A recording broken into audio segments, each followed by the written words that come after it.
50편 14절에서 15절 2절 말씀 읽겠고요. 감사는 예배라는 제목으로 같이 말씀 나누도록 하겠습니다. 우리 같이 한 목소리로 읽도록 하겠습니다. 시작. 감사로 하나님께 제사를 드리며 지존하신 이에게 내 소원을 갚으며 환난 날에 나를 부르라. 내가 너를 건지리니 내가 나를 영화롭게 하리로다. 아멘. 그 설교를 준비하면서 언제가 제일 힘드냐면 이런 감사주일, 부활절, 크리스마스 이런 설교를 하는 준비가 제일 어렵습니다. 왜냐면 매년 똑같은 감사의 주제로 설교해야 되기 때문에. 근데 이번에는 설교를 준비하는데 이 시편 말씀 있는데 설교가 후다닥 됐어요. 그런데 이 설교를 후다닥 됐는데 이걸 준비하는 시간이 걸렸어요. 오늘 추수감사주일하면 오늘 여기 저희 앞에 있는 것처럼 많은 교회들이 풍성한 하나님의 열매를 생각하면서 준비해요. 그렇죠. 여기는 호박도 있고 그래서 어저께 고상권 집사님하고 이은숙 집사님 오셨는데 호박을 놔야 된다 안 놔야 된다 막 말씀을 하셨는데 기억나시죠? 그래서 저는 호박이 어떤 의미지라고 몰랐는데 한 분 자리를 차지하기 위한 용이다 아니다 막 그렇게 여러 가지 의미가 있구나. 이 과일을 넣는 데에도 여러 가지 의미의 생각들이 있어요. 근데 다 동일한 건 뭐냐면 이 모든 것을 하나님이 풍성하게 추수케 하셨다라는 동일한 감사의 제목들이 있어요.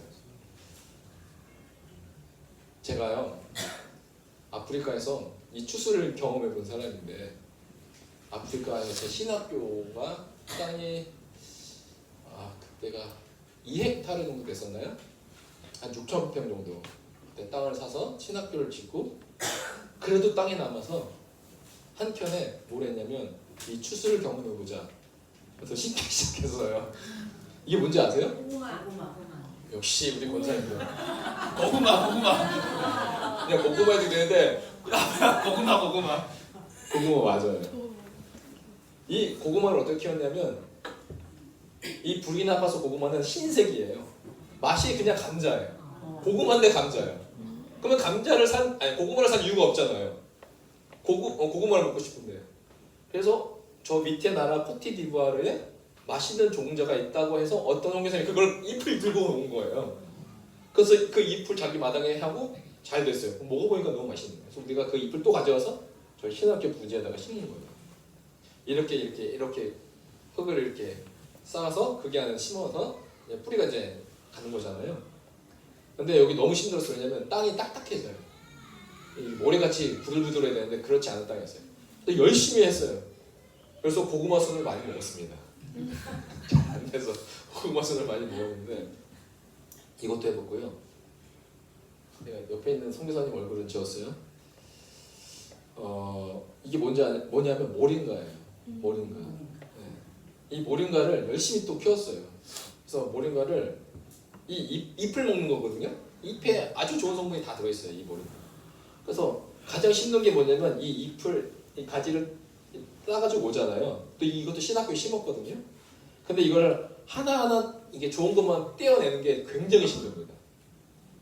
이걸 해서 다 떼어놔서 물로 씻어서 이제 쫙 펼쳐서 말려요. 말려서 이걸 갈면 이런 모링가 가루가 나와요. 굉장히 노동 집약적인. 내가 이걸 하면서 내가 왜 속죄사인데 이걸 왜 하고 있나 고민하는 적이 있었어요. 근데 선교사님이 하자고 해서 또 뭘 해봤냐면 얘네 보지 마시고 딸기. 선교사님이 딸기를 거기도 딸기가 돼요? 되는 기간이 한두 달 있어요. 온도 차이 때문에 30도 이상 항상 올라가는데 낮에가 온도가 많이 내려가다 보니까 기온차로 됩니다. 그것 때문에 배추가 되는 거예요. 딸기도 해봤고요. 이게 뭔 것 같아요? 이거 나무 막대기를 보셔야 되는데 이게 포도나. 포도도 심어본 적이 있어요. 그래서 신학교에 심었는데 다 말라 죽었습니다. 또 뭐 해야 할 것 같아요? 제 자동차인데요. 제가 찾던 승용차인데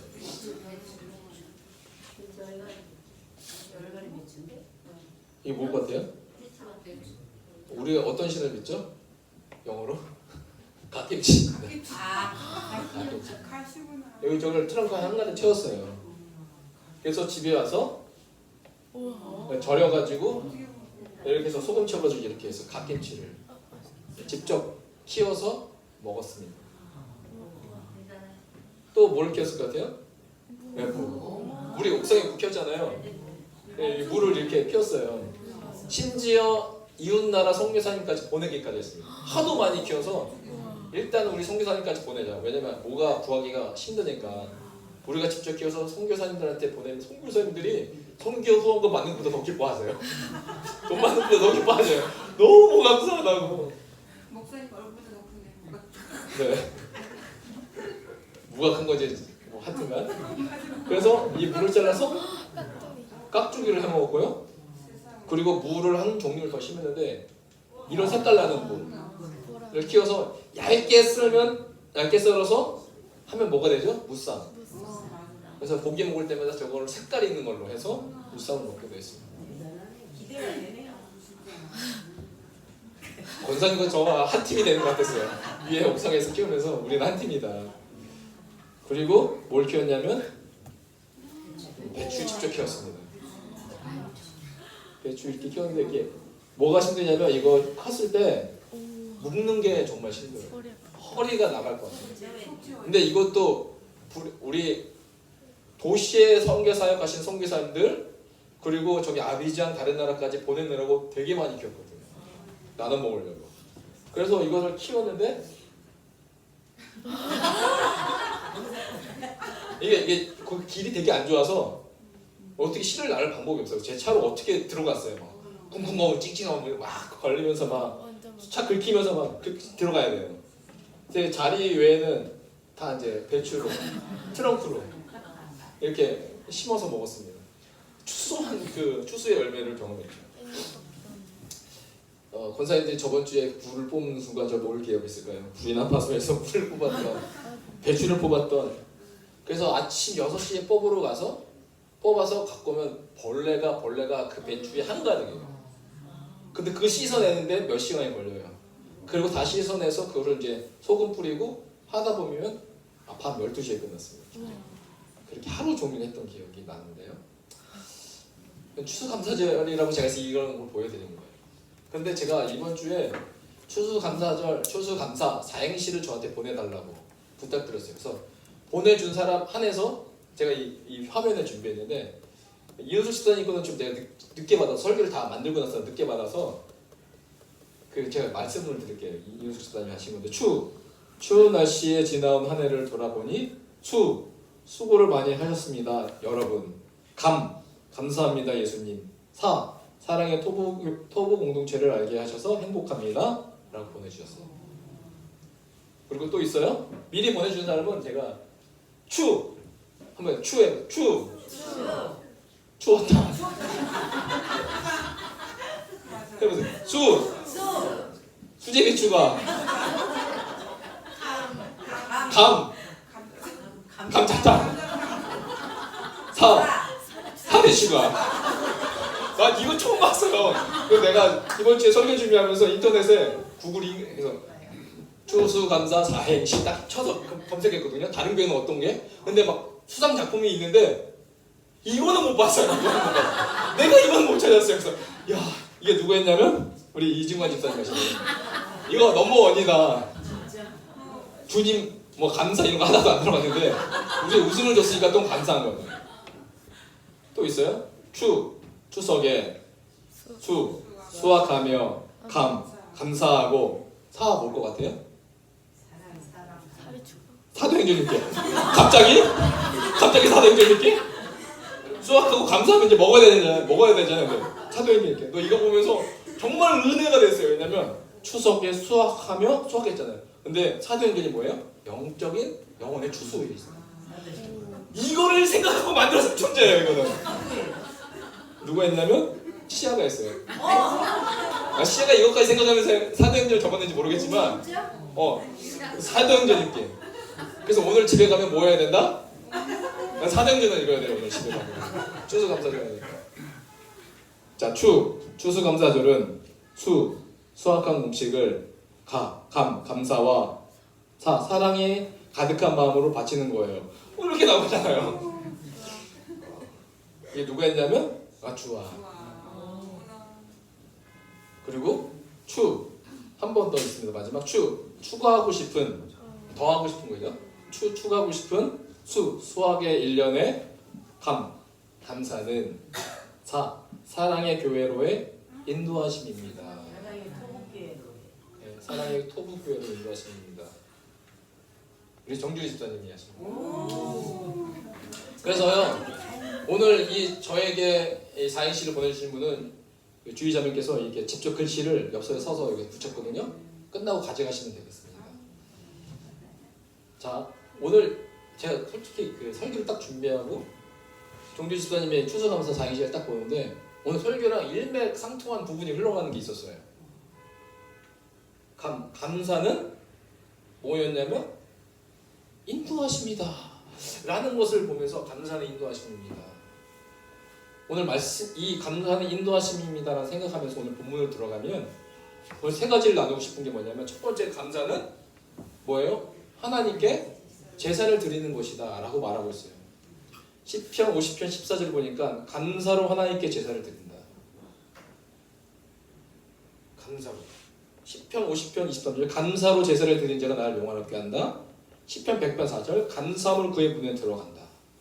그러니까 오늘 이 성전의 문을 감사함으로 그 문에 들어간다는 거예요. 이 성전의 문을 여는 결정적인 키는 뭐다? 감사다라는 거예요.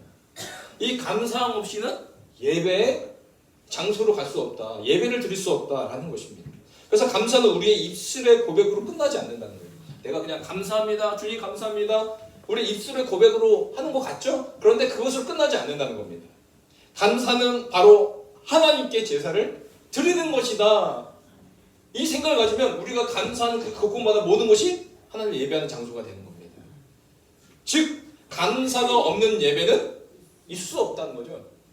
감사가 없어요. 근데 예배를 드릴 수 있을까요? 하나님이 받으시는 감사. 그래서 우리가 교회에 오면 이런 찬양을 부르는 겁니다. 근제약에서 건지신 주내 고마워. 그렇죠.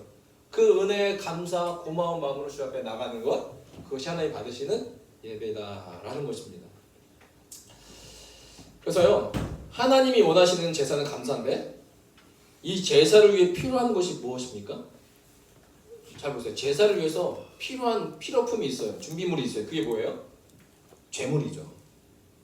제물이 필요해요. 그래서 양, 소, 비둘기 이런 등등등을 옛날 구약시대에 하나님 앞에 바쳤다는 거예요. 그래서 오늘 시편 50편 14절을 우리가 이렇게 읽잖아요. 어린 양으로 하나님께 제사를 드리며 이렇게 읽습니까? 소로 하나님께 제사 드리며 비둘기로 하나님께 제사 드리며 이렇게 다윗이 노래하고 찬양했습니까? 아니에요. 뭐라고 말했어요? 감사로 하나님께 제사를 드린다라고 말하고 있어요. 그러면 오늘 그 감사로 하나님께 예배 드리는 것이지 우리 소, 양, 비둘기가 아님을 이 시편 기자는 이렇게 노래하고 있다는 겁니다. 그러면 제사를 어떻게 드려지는가? 옛날 구약 시대는 이 제물을 어떻게 드렸죠? 산채로 드렸나요? 그렇죠. 죽은 것을 드리고 죽은 것을 드리는 것이 바로 구약의 예배예요. 왜 죽은 것을 드리죠? 그것을 피를 흘림으로 말미암아 그 동물의 피가 이스라엘의 죄를 대신한다라는 그 의미였어요. 그래서 반드시 피를 흘려야 됐다는 거죠. 그런데 오늘 신약에 와서 그 사도 바울은 이렇게 말합니다. 로마서 12장 1절에 너희 몸을 하나님이 기뻐하시는 거룩한 죽은 제물이에요? 산 제물로 드리라 있는 너희가 드릴 뭐예요? 예배라는 거예요. 예배. 왜 구약에서는 피를 흘려야 됐었는데 근데 그래서 죽은 것을 드려야 되는데 산 제물로 드리라. 그러면 이 피는 어떻게 구해야 되죠? 구약 제사는 피를 흘림으로 죽여서 드렸는데 이제 산 제물로 우리가 드려지기 위해서는 우리 피를 낼 수가 없는 거잖아요. 그래서 예수님이 이 땅에 오셔서 대신 우리를 위하여 십자가에서 구속의 피를 흘려주신 겁니다. 왜 그분이 십자가에서 돌아가셔야만 했을까? 우리는 이해하지 못했어요. 그런데 구약으로부터 계속 이어진 그 내용을 이해하다 보면 예수님이 우리를 위하여 대신 피를 흘려주심으로 이제는 우리가 어떤 제물이 될 수 있는 거예요? 죽은 제물이 아니라 산 제물이 된다는 겁니다. 산 제물. 이것이 바로 신약의 예배인 거죠. 그래서 너희 몸을 죽은 제물이 아닌 산 제물로 드리는 것이 바로 영적 예배. 이 예배인 거예요. 그래서 감사는요. 이 감사는 뭐예요? 우리를 살아있게 만드는, 우리를 살아있는 예배제로 만드는 것이 바로 감사는. 감사할 수 없는데도 불구하고 내가 감사로 나왔다? 그건 그 자체가 뭐예요? 하나님이 너의 삶을 감사 예배로 내가 받아주겠다. 여러분이 어떤 상황 가운데 오늘 예배 이 자리에 오신지 모르겠어요. 그런데 우리 하나님은 여러분의 입술을 지금 주목하고 계신다는 거예요. 감사하는지 아니하는지. 그 감사로 나오는 그 자의 삶을 받아주시는 그 하나님이시다. 하나님께 감사해야 될 것입니다. 두 번째요. 감사가 하나님께 제사 드리는 거다. 감사로. 두 번째는 감사로 소원을 갚자. 14절 후반절을 보니까 지정하신 이에게 내 소원을 갚으라. 여러분 그 하나님을 어떤 분으로 알고 계시죠? 하나님 하면 우리가 기도할 때 주여 주여 주시옵소서 기도하잖아요.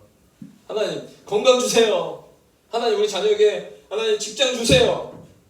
하나님 주세요 주세요. 우리 많은 기도가 달라는 거잖아요. 그 하나님은 어떤 분이시냐면 하나님은 사랑의 하나님이십니다. 그래서 그는 우리에게 주시는 분이에요. 요한복음 3장 16절에 보니까 독생자를 주셨다. 하나님이 세상을 이처럼 사랑하사 독생자를 주셨다. 하나님은 주시는 분이셔. 하나님은 우리의 가장 소중한 예수님을 주셨습니다. 그래서 서원한 것을 갚으라 하신다. 이게 무슨 말이죠? 주시는 하나님인데 오늘 시편의 14절을 보니까 주시는 게 아니라 하나님께 요구하는 게 있는데 우리에게 뭐라 해요? 갚으라고 말씀하고 있어요. 반대로. 야 갚어. 그런데 서원한 것 이것만큼은 갚으라고 말씀하십니다. 지존하신 이에게 내 소원을 갚으라. 다른 건 다 주시지만 네가 서원한 것만큼은 너가 갚어 라고 말씀하십니다. 주시는 하나님이 서원만큼은 갚으라고 하셨을까? 그 이유가 무엇일까? 왜냐면 서원은요 뭐예요? 언약과 관계가 있어요. 주님이 나의 삶 가운데 이렇게 역사하시면 내가 반드시 이거 하겠습니다. 이거 뭐야? 하나님과 뭐 하는 거예요? 약속 언약이에요. 그러니까 이 언약의 관계가 있기 때문에 서원은 반드시 이행할 것을 전제로 한 하나님과의 그 약속 언약이에요. 그 함부로 서원하는 것은 피해야 하는 것이 좋지만 일단 서원하는 것은 이행하는 것이 신실한 신앙의 징표인 거죠. 다윗이 이제 법궤 앞에서 춤을 추는 모습인데 다윗이 이런 말을 합니다. 다윗이 주의 장막, 성전이잖아요. 하나님의 임재가 있는 곳.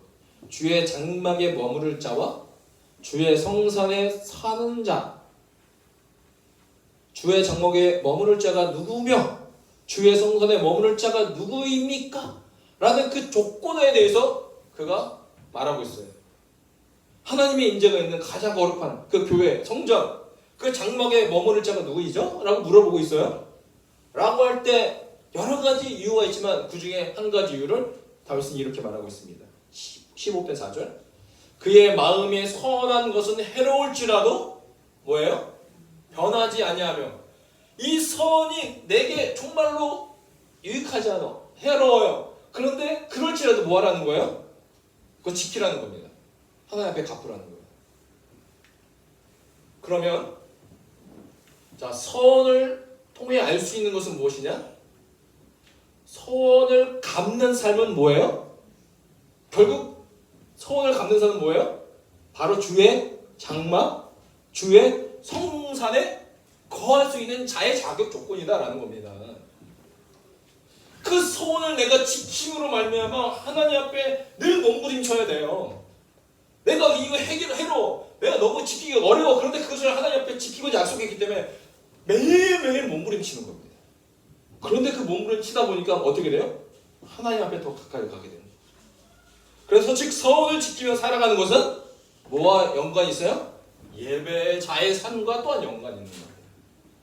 그래서 감사로 하나님께 제사를 드리지만 하나님께 소원을 갖는 삶이야말로 이것도 예배의 삶이다 라는 겁니다. 그래서 감사는 예배지만 소원도 예배와 관련이 있다.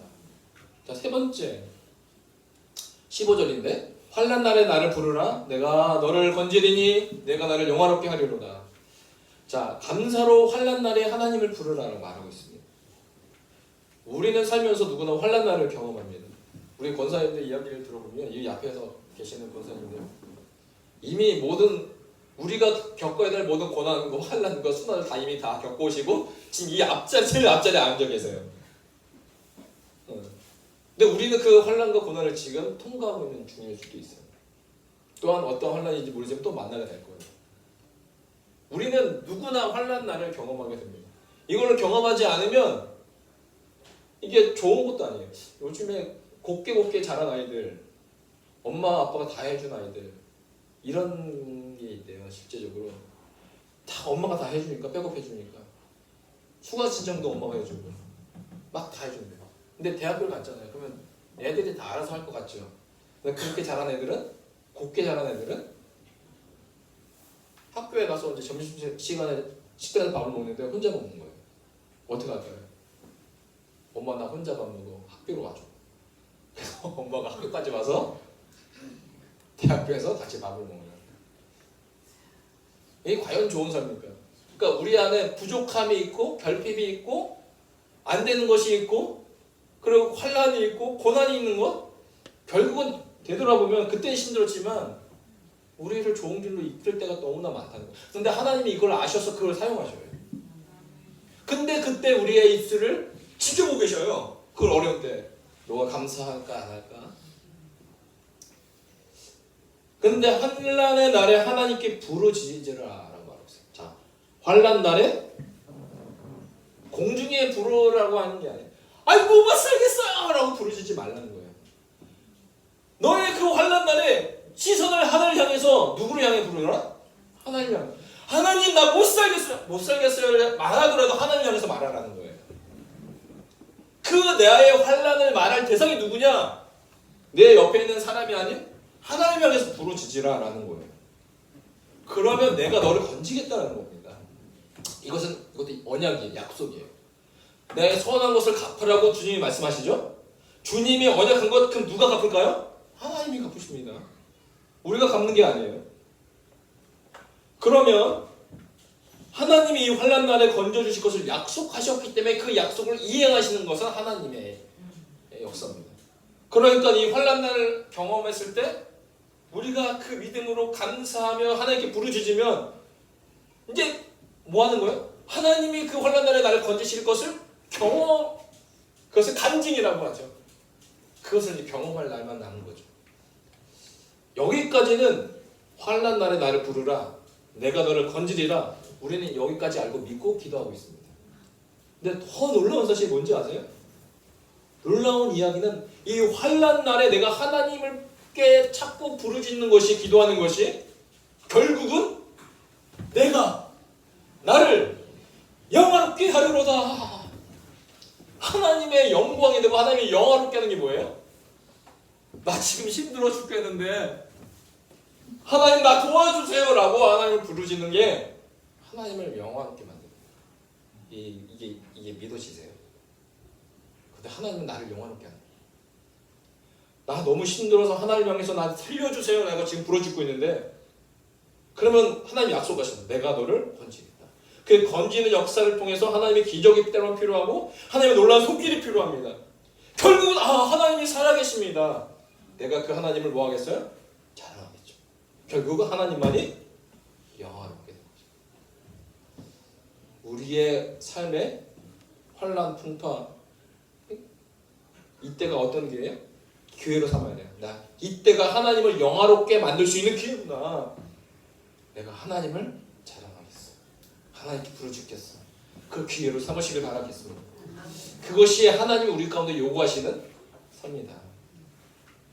추수감사절이 왜 생겼나요? 짧게 말하면 믿음, 그 신앙의 자유를 찾아 청교도들이 1960년 배를 타고 미국으로 넘어가잖아요. 1620년 11월 16일 102명을 태운 그 배가 플리머스라에 정착합니다. 63일간 5,440km의 항해를 했어요. 2달간 배에 있는 거죠. 그 항해의 겨울 도착해서 2, 3개월 이내에 102명이 절반 이상이 목숨을 잃습니다.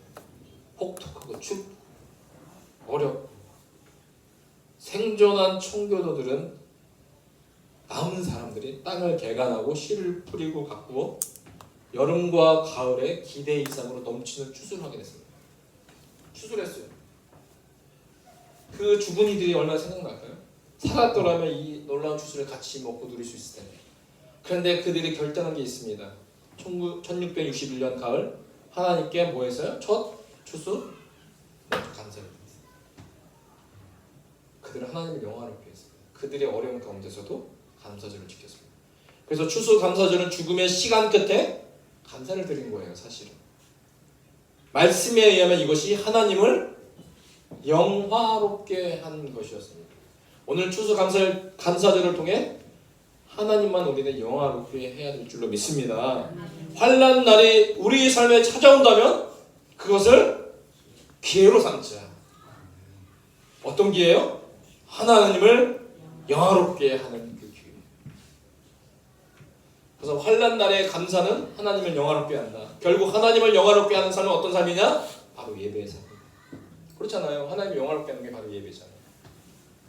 첫 번째 감사로 하나님께 제사를 드리는 것, 두 번째 감사로 소원을 갚는 것, 세 번째 감사로 환난 날에 하나님을 부르짖는 것, 이 모든 것이 이 감사가 바로 예배와 연결되어 있다라는 것이었습니다. 그래서 삶이 예배가 되는 것, 내 삶이 예배가 되는 것, 그것은 감사의 인생, 감사로 하나님께 나가는 자, 그게 바로 예배자인 것이죠. 오늘 처음 읽었던 추수감사, 감사는 인도하심입니다. 감사는 인도하십니다. 어떤 인도하시며?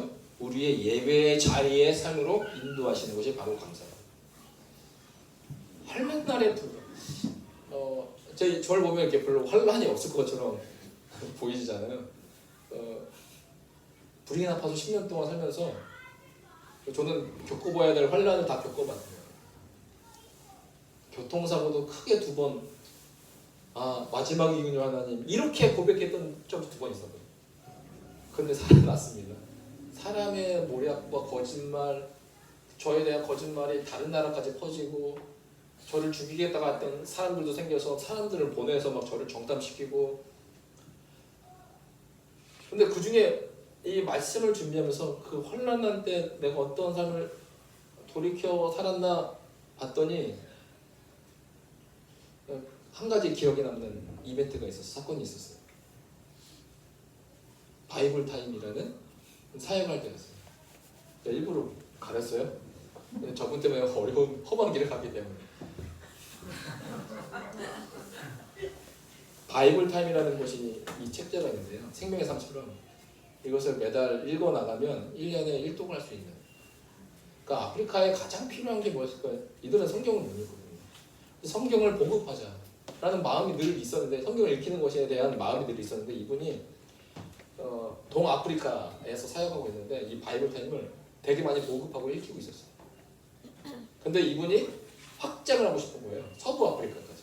저는 서부 아프리카였잖아요. 동부 아프리카는 케냐, 탄자니아 이런 나라인데, 우간다. 근데 이분이 서부 아프리카까지 이 바이블 타임을 넓히고 싶었어요. 그래서 이분이 어디로 왔냐면 서부 아프리카 중에 가장 튼튼한 그 한인교회가 코티디부아르 아비장에 있는 한인교회였어요. 그 교회는 심지어 현지 교회를 한 1억 원 정도 들여서 개척을 시켜줍니다. 우리는 1,000만 원 정도 교회를 지을 때 그 10배 이상의 재정을 투입해서 그렇게 지었던 아주 튼실한 교회였어요. 그래서 이분이 그걸 알고 아비장 한인교회에 오셔서 이 바이블 타임을 설명하고 있었는데, 한 줄로 말하면 이거 갖다 쓰시라고, 막 많이 보급하라고, 사람들이 성경을 읽고 하나님의 영광 받으실 거라고 많이 갖다 쓰시라고. 그래서 그 교회의 한인교회도 그렇고 저도 그렇고 이렇게 무료인가 보다라는 생각이었어요. 막 갖다 쓰라고 하니까.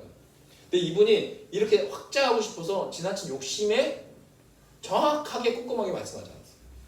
그래서 넌 어떻게 하겠냐? 그러니까 한인교회가 이 비전을 품고, 그럼 우리 한인교회가 책임지겠다. 그리고 저를 디렉터로 삼아서, 그러면 선교사님이 이 서부 아프리카에 이 바이블 타임을 좀 널리 퍼뜨리는데 좀 같이 협력합시다. 그래서 이렇게 말이 된 거예요. 그러면 저는 일단 우리 불이익 나빠서에 2,000권 신청하겠습니다. 한 2,000권인가? 그래서 뭐 1년 이렇게 왔는데 한 2만 원인가 받았어요. 그리고 열심히 이것을 보급했어요. 저희 불이익 나빠서에. 저희 사역자들 그리고 어린 아이들한테도 바이블 타임을 했어요. 바이블 타임은 좋아요 자체가. 그리고 이렇게 쓰기도 했어요. 근데 나중에 알고 봤더니 이 한인교회에서 바이블 타임을 저처럼 이게 공짜인 줄 알고 컨테이너 자체를 다 시켜서 꽉 채웠어요. 몇 천만 원짜리죠 그게. 컨테이너를 잘 시켜서 오고 있는데 나중에 바이블 타임 본사랑 이야기해 보니까 바이블 타임에서 본사에서 이게 대략 비용이 얼마입니다. 이 돈을 내어주십시오. 공짜가 아니었어요. 그때부터 충격이 막 일어나는데 다시 이제 아비장에 가서 한인교회 가서 이걸 담당하는 권사님이 계셨어요. 사업가예요. 대단한 여장부세요. 근데 갑자기 그분이랑 대화를 하고 있는데 개성기 딱 들어오고요. 막 두들겨요. 그때부터 속을 쿵땅 뭘 두들기시지? 그러면 지금 성교사님이 가져가신 바이블 타임이 2천만 원. 2천만 원 갚으셔야 됩니다. 그때 우르릉 쾅쾅쾅쾅쾅 갑자기 내가 2천만 원의 빚이 생기다니. 여러분 기억하세요? 그래 결정했어. 이거 아세요? 그래 기억나세요? 그럼 제 또래예요. 그때 이의제가 되는 기분이었어요. 선택이 비전보다 돈이냐, 돈보다 비전이냐. 왜냐면 그분은 사업가 큰 분이에요. 그리고 이 모든 상황이 우리가 속았다는 것을 알고 있었어요. 그리고 그분들에게 어찌 보면 교회가 제재가 워낙 튼튼했기 때문에 권사님한테 무릎 꿇고 권사님 저 성교사 돈 없는 거 아시잖아요. 제가 열심히 하겠습니다. 이거 빚 교회에서 좀 갚아주면 안 될까요? 내가 열심히 할게요. 라고 빌면은 빵원이 날 것 같아서요. 알겠어요. 우리가 갚겠어요. 그럼 열심히 하셔야 돼요? 라고 말할 것 같은 느낌이 분명히 있었어요. 그래서 꿈보다 이 비전보다 이 돈을 선택할 것이냐, 내가 빌 것이냐, 아니면 아니지 내가 거지야? 돈 없다고 돈 갚아달라고 내가 빌게? 돈보다 하나님 주신 사명 비전이 먼저지. 이 두 가지 마음이 막 수없이 싸우는 거예요. 그 순간에 막 두들기는데 제가 뭘 선택했을 것 같아요? 비전. 믿음이 좋으시네요. 네, 그때 비전 선택했어요.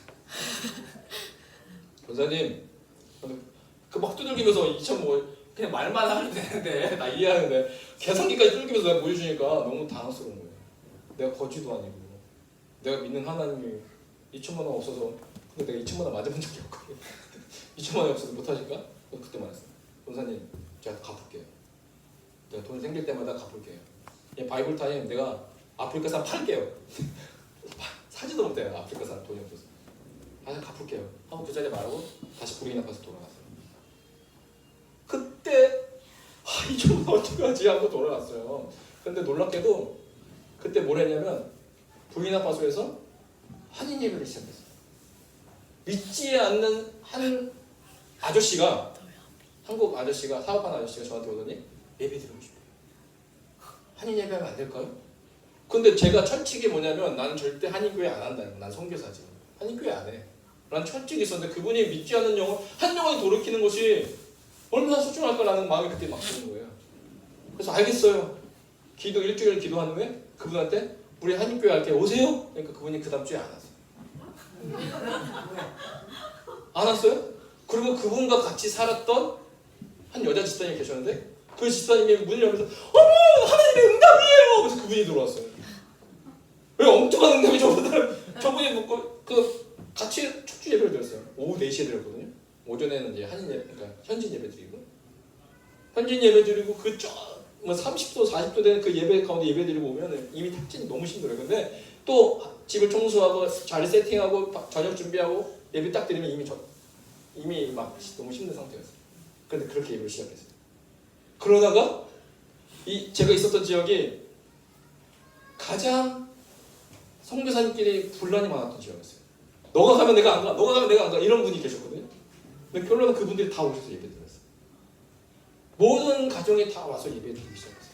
이럴 때 제가 선언했어요. 이 한인교회는 모든 헌금은 바이블 타임 가는 데 쓰겠습니다. 그랬어요.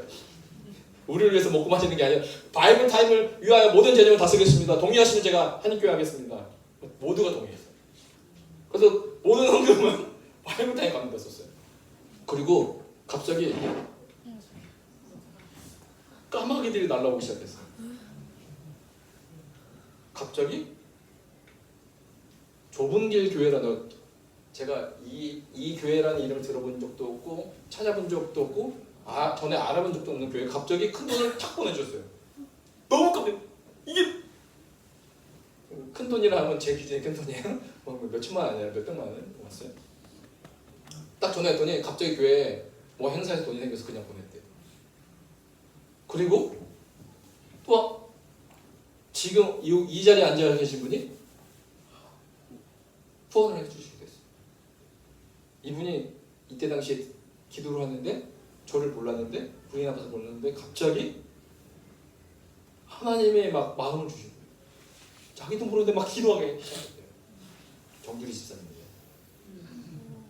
그리고 그분이 이때 당시에 저희에게 알지도 못하는데 후원금을 보내주시기도 했어요.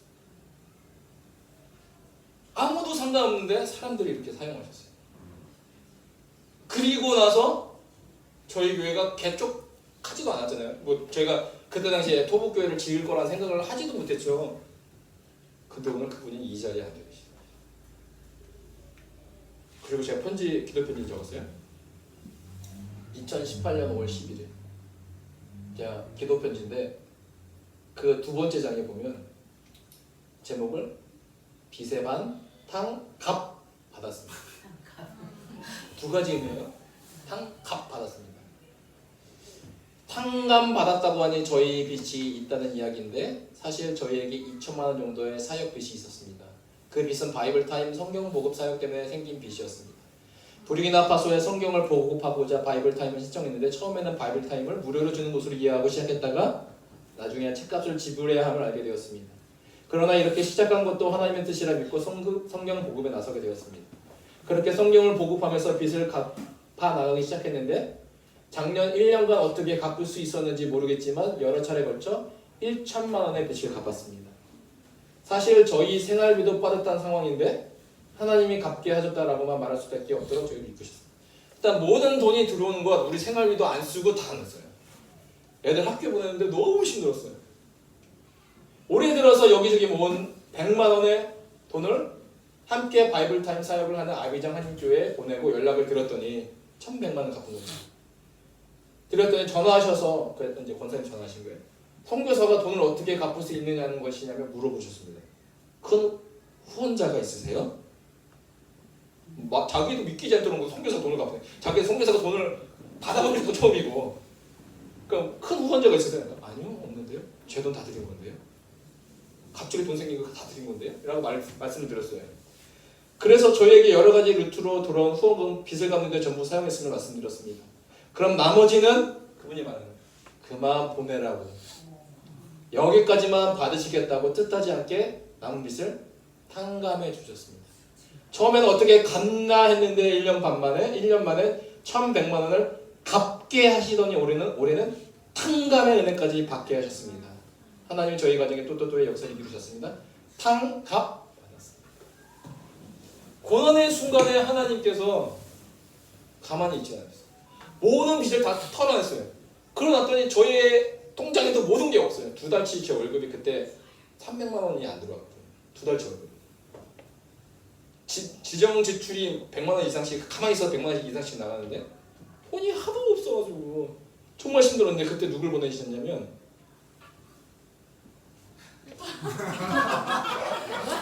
주의자매. 이때 이 같은 5월 이 기도 편지 보내고 난 이후에 왔어요. 그냥 오늘 돈 들고 왔다. 생활비를 들고 왔어요. 그리고 나서 주의자매가 가고 나서 너 이런 거 처음인데 제 통장을 제가 갖고 왔는데 김혜숙, 안동숙, 호선나 얼마예요? 이게 처음에 100만 원인가? 몇 번 쉬어봤는데 공이 하나가 더 있는 거예요. 1000만 원을 보낸 거예요. 그러더니만 제가 그분한테 연락했어요. 아, 송교사님, 이거 송교사님 원하시는데 아무렇게나 쓰시라고 보낸 거예요. 너 이렇게 받는 거 처음이에요. 교회를 지으느라고 1000만 원 보내거나 우물을 파라고 1000을 보내잖아요. 근데 이것은 송교사님이 원하시는 곳 아무 데나 쓰세요. 그때 학비도 보내고 싶고 막 근데 하나도 안 썼어요. 사역적 오토바이 쓰고 좀 교회를 쓰다가 남은 돈 다 놓고 왔어요. 제 사역자예요. 너 필요할 때 교회 건축할 때 이 건축비로 다 써요. 그래서 나중에 제가 나고 나서 제가 사역했던 교회가 건축할 때 건축비로 다 썼어요. 최고의 어려운 그 2천만 원이라는 저에게 어려운 순간에 하나님께서 결단코 혼자 내버려 두지 않으셨다. 감사는 인도하십니다. 바이블 타임 빚 2천만 원 그 당시에 환란처럼 보였어요. 그때 기도의 사람, 후원의 사람 또한 한인교회를 열게 하셨어요. 그런데 그때 그 모든 영적 자원들을 오늘 토북교회를 세우시는데 다시 사용하셨다. 아멘. 그때 한인교회 그 한인교회를 했던 경험이 없었더라면, 그리고 그런 어려움의 과정이 없었더라면 제가 2020년도 코로나가 터졌을 때 교회를 개척할 거라는 믿음이 없었을 거예요. 근데 그 환란을 겪고 나니까 그 하나님이 아프리카는 살아계시고 한국은 죽었냐? 아니었어요. 그래서 개척할 수 있었어요. 처음에 첫 주 개척 예배인데 저희 누나니까 이제 안 하고 여기 이 강수아 권사님, 이 두 분의 집사님은 그 아프리카 기도회 멤버. 남았던 사람이 저희 어머니 권사님, 저희 애들과 저희 아내 이렇게 합니다.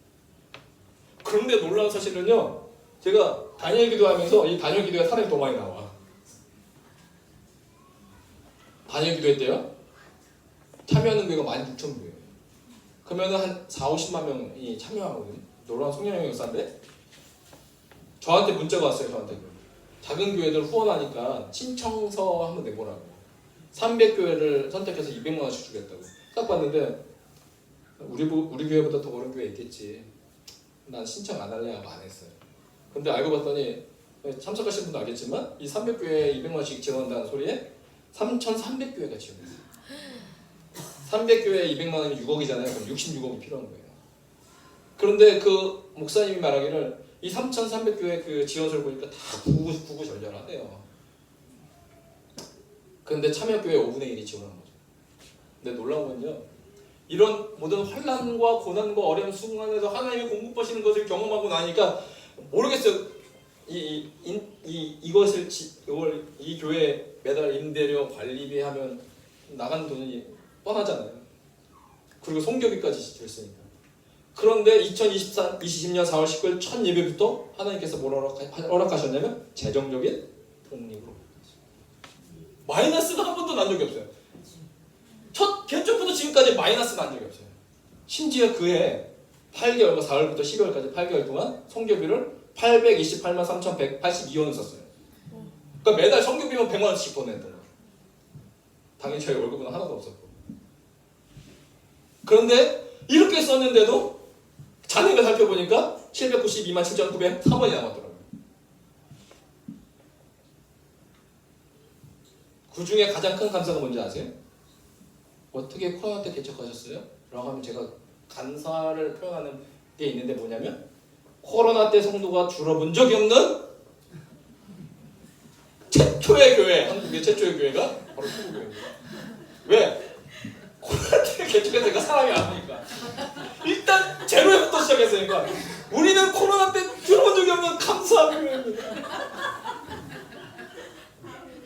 어이가 없어서 웃음이 나오죠? 넌 이게 너무 큰 감사예요. 사람들은 코로나니까 하지 말라고 했어요. 근데 저는 코로나기 때문에 했는데 이런 큰 감사가 그때 비하면 지금은 상상이 초월하는 시간이죠. 여러분을 감사의 삶으로 초대합니다. 내가 가장 큰 어려움인 것 같죠? 그런데 오늘의 감사가 내일의 희망을 가져오게 오는 하나님의 놀라운 능력이 될 줄로 믿습니다. 감사는 하나님이 받으시는 예배의 삶이라는 것을 꼭 기억하세요. 환난 날에도 하나님을 자꾸 부르는 예배자가 되십시오. 그렇다면 하나님을 영화롭게 한 당신을 하나님이 책임지시고 인도하실 것입니다. 예수 믿고 나가는 여러분에게 주님을 축복합니다. 기도하겠습니다. 하나님 감사합니다. 하나님 우리가 감사의 삶으로 살아가게 하여 주시고 비록 어렵고 힘들지만 우리가 감사하며 나갈 때 하나님이 우리를 책임져 주시고 결국 하나님이 영화롭게 될